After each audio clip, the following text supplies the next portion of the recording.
Hey Lemons fans, it's Nick and Jay. We're going to talk about the 2022 race at The Ridge. Now, this race got off to a bit of a somber start.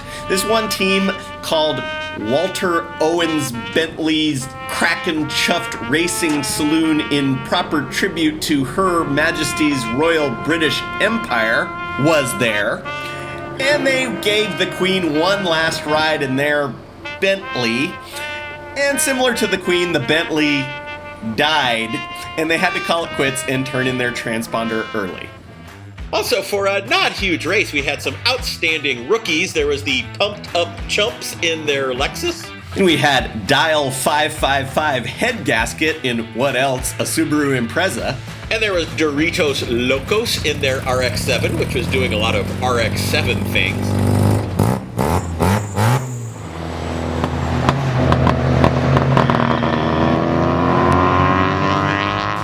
And we had the frog-themed Escort ZX2, don't forget the ZX2, of Team Speedy Frogzales.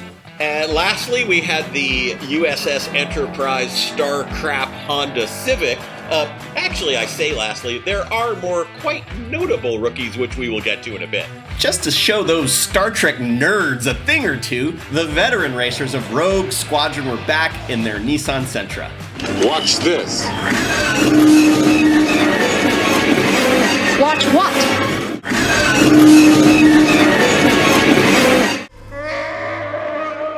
A lot of hella sweet non-rookies as well. There was the Boeing 737 Min. Obviously, we're in Boeing territory here. Also hella sweet, we had the As Is No Warranty Racing Team. This is a great bunch of various relatives from a family-run car dealership. Their theme was Woody's shirt from Toy Story.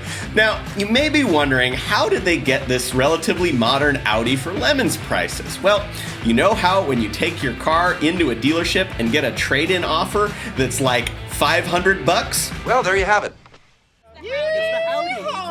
Oh, it's the Howdy. I just finally got it. I'm a little slow. Peugeot 505 of the French Foreign Legion Action Team was back. Always love Peugeots. Then we had the band-made Mitsubishi Lancer. Now, if you don't know what band-made is, who doesn't? It's a maid-themed Japanese pop band. Now, this is really a lesson to anybody who doesn't know what they're gonna do for their Lemons team. You want something that's got good costumes, is funny, and at the end of the day doesn't make any damn sense. Just look at Japanese pop culture. So many choices. Ranger Road for this race, they upped their game again. They brought, well, a mythical creature with rainbows and hooves and flowing tails and a single big horn out the middle of its head. And they also brought a real unicorn, a running Corrado. Now, before we get to the awards that really matter, we want to give a quick mention to the overall winner, the Subaru of M45 Racing. This is the very first Subaru to win overall at a Lemons race.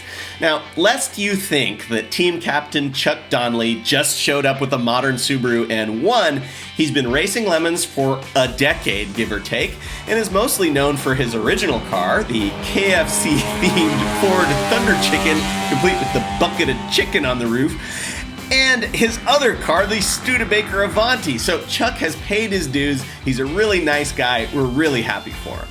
All right, let's move on to the awards. Let's start with the Halloween Meets Gasoline $1,000 prize for the best theme and costumes. All right, Team Loose Nuts.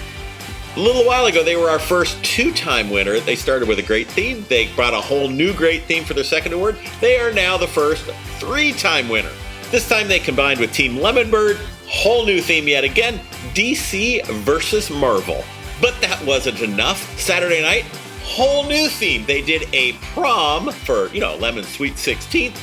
Whole new costumes, whole new party. They had a homecoming king, they had a queen. It was spectacular. So great themes, kudos to everybody, but this is the level of competition now. I Got Screwed went to Silver Sleeves Racing. Now, they're some of our favorite Canadians. They crossed the border with a couple of cars, including the Wolseley Hornet with the BMW motorcycle cylinder head that we recently featured in a Lemons World episode. In fact, in that Lemons World, we made fun of the Wolseley's micro squirt fuel injection system. And you'll never guess what failed even before the race started. So it was some kind of an ECU problem. They swapped it out, got the car fired right up again, and it turned out the first ECU problem was a faulty kill switch, which killed the ECU, which then immediately killed the second ECU, and they were done for the weekend.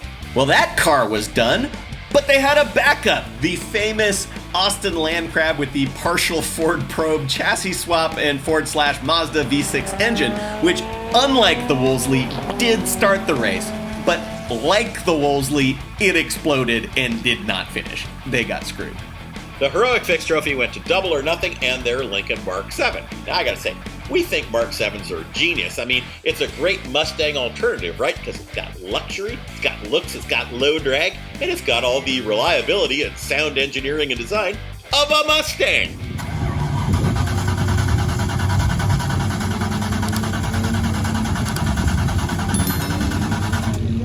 Dang. Yeah, about that.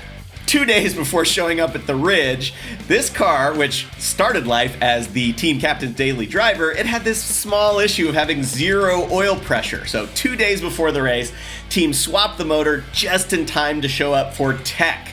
Problem solved. Actually, it ran for about 20 minutes on Saturday before the replacement motor lost oil pressure. Right, so now at this point they have run out of the fresh-faced Lemons newbie with checklist phase, and they are onto the full, disgusted, tired, grease-covered Lemons dirtbag zombie phase.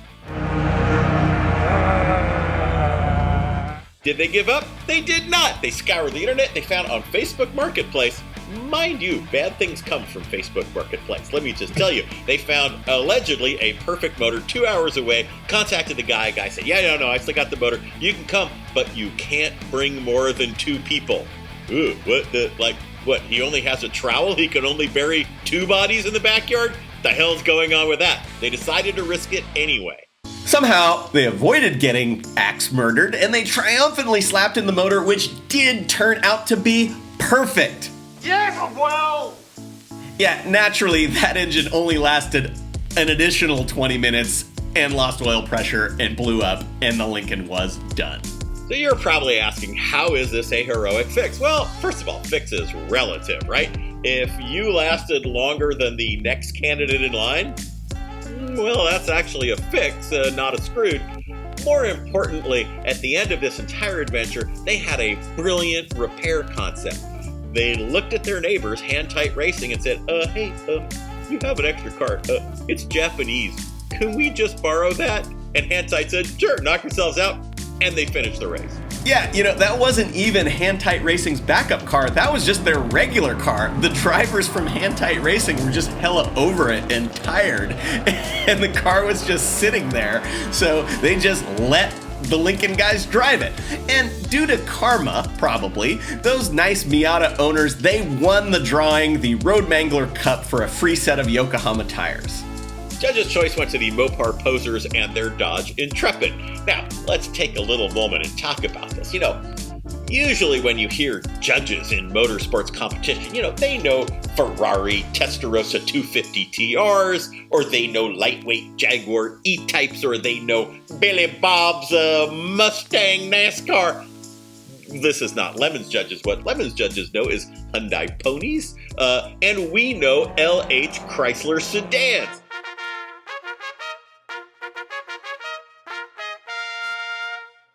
Now, men of Chrysler, sometimes we need to pat ourselves on the back for jobs well done. Do you guys remember the Dodge Intrepid? But wasn't that the car that was supposed to save the company after the feds had bailed us out like 2 years earlier? Never mind that. The Intrepid was a true American icon. But sir, wasn't that car designed by a guy named Francois from Marseille who was just copying the Renault 25? It sold like gangbusters. But wasn't it so plagued with bad reliability and corrosion that they all had to be destroyed and none are on the road anymore? You're fired. The special award was the My Hoopty Award, which went to Low Road Racing. This is the second time we've awarded this special award. It's in honor of the famous Seattleite Sir Mix-a-Lot, who wrote what could be considered the official song of Lemons, My Hoopty. My hoopty rolling, tailpipe dragging. Now, there was a certain car in this field that really embodied the spirit of My Hoopty. This was the 1947 Chevrolet Stylemaster of the awesome folks at Low Road Racing. Now, normally this would have come with a Stove Bolt 6, but okay, admittedly, they cheated a little bit. They swapped in an LS3. Oh, they swapped in an LS1. They swapped in a 30-year-old small block. They swapped in a Turbo Thrift straight 6 from a 74 Nova. This highly futuristic technological solution gave them a fair bit of confidence, and that was not undeserved. They wound up waxing a great number of performance automobiles that were 60 years newer. Even with that superior performance, hey, look, it is still a hoopty. Tailpipe still dragging, grill still like a truck. They get the award. Organizer's choice went to yet another rookie team, SHS Alumni Racing. That's Shelton High School, right there in the home of the Ridge, Shelton, Washington. Now, although these were relatively young kids, they chose a ride from one of the most important pieces of automotive history, Fast and Furious 1.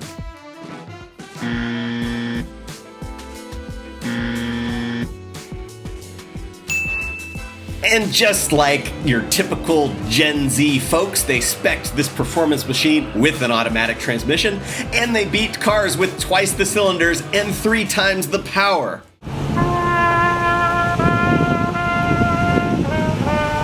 And that just brings us to the top prize, the index of effluency. This went to Piston Liberation Front and their Edsel. Now, years ago, Piston Liberation Front, they came to us and they're musing and said, you know what? We want to build an Edsel with a Jag motor. And we said, no, that's ridiculous. That's a terrible idea. That's never going to work. You don't want to do that. And they said, nah, you're right. That's crazy. We're going to do something smarter than that. We want to build an Edsel with a torque flight and a 440 out of a motorhome. And we said, brilliant. Now, let us be perfectly clear. This car was not fast. It was not attractive. It did not handle well. There was even some internal debate like, God, can you give an IOE to this car? It's got to meet some performance requirements, right? And Judge Tom made an excellent point. He said, you know, the performance requirement is very simple. It was super reliable. It circulated the track regularly. It did not irritate us. It did not oil down any corners. And it still beat lots of dudes in lifestyle trademark hats who blew up early. What more can you want? Take it all together, and Tom's point was right. Yes, it was devastatingly slow, but that is the best race weekend that a motorhome-powered Edsel could ever possibly have. Pure IOE. There you go. Here's Lemons in a nutshell.